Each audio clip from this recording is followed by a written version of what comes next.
একটা উত্তেজনার সৃষ্টি হচ্ছে, এটা ঠিক না। আমরা সবাই শান্তিতে থাকবো, আনন্দের সাথে থাকবো। এটা তো শ্রীচৈতন্যের দেশ বাংলা।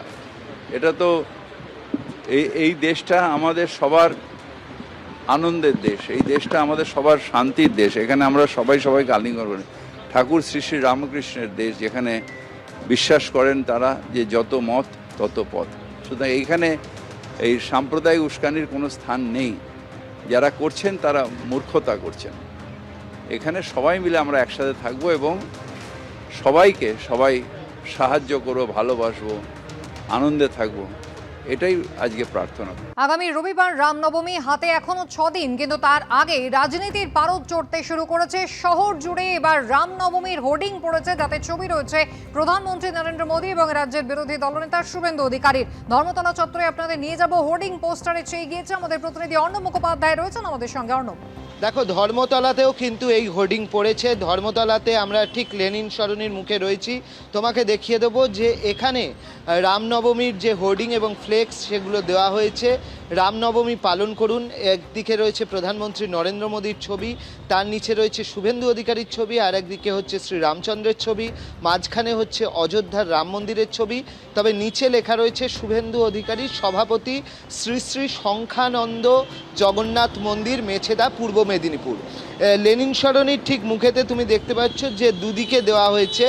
এমনকি পুরসভার যে হোর্ডিং রয়েছে, ডেঙ্গি প্রতিরোধে পুরসভার যে হোর্ডিং রয়েছে, সেই হোর্ডিংয়ের ওপরেই রামনবমীর হোর্ডিং কিন্তু এখানে আমরা দেখতে পাচ্ছি দেওয়া হয়েছে। শুধু এখানেই নয়, এই ধর্মতলার প্রত্যেকটা রাস্তার মুখেতেই এই ধরনের হোর্ডিংগুলো কিন্তু লাগিয়ে দেওয়া হয়েছে। তো স্বাভাবিকভাবে যেটা দেখা যাচ্ছে, গতকাল রাতেই এই হোর্ডিংগুলো পড়েছে এবং সেই হোর্ডিংগুলো যেরকমভাবে শ্যামবাজার রয়েছে, বিজেপি পার্টি অফিসের কাছে রয়েছে, সেরকমভাবে এখানে আমরা ধর্মতলায় রয়েছি, সেখানে রয়েছে, সর্বত্রই এই হোর্ডিংগুলো দেওয়া হয়েছে। এবং বিজেপির বক্তব্য যে তারা আহ্বান জানিয়েছেন, এর মধ্যে অসুবিধার কিছু নেই এবং তারাও চান যাতে শান্তি বজায় থাকুক। কিন্তু পাল্টা কটাক্ষ করছে তৃণমূলের বক্তব্য যে এই রামনবমী, অতীন ঘোষ বলছেন যে রামনবমী এটা বস্তুত হচ্ছে যে পুজোকে সামনে রেখে, সেটা হচ্ছে দুর্গাকে সামনে রেখে, আদ্যাশক্তিকে সামনে রেখে। সুতরাং এই ধরনের হোর্ডিংয়ের কোনো প্রয়োজন আছে বলে তিনি মনে করছেন না।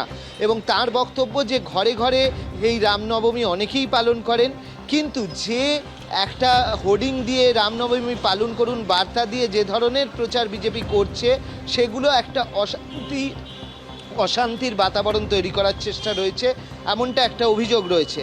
অন্যদিকে আমরা দেখেছি ইতিমধ্যেই পুলিশ বিভিন্ন জায়গায় তারা কিন্তু জানিয়েছে শান্তিপূর্ণভাবে যাতে সমস্ত সুষ্ঠুভাবে হয়, সেটার বার্তা দেওয়া হয়েছে।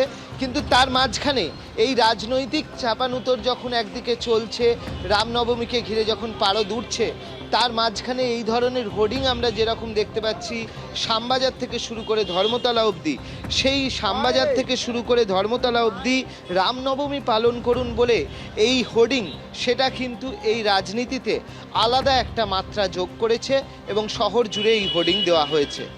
অর্ণব, ধন্যবাদ।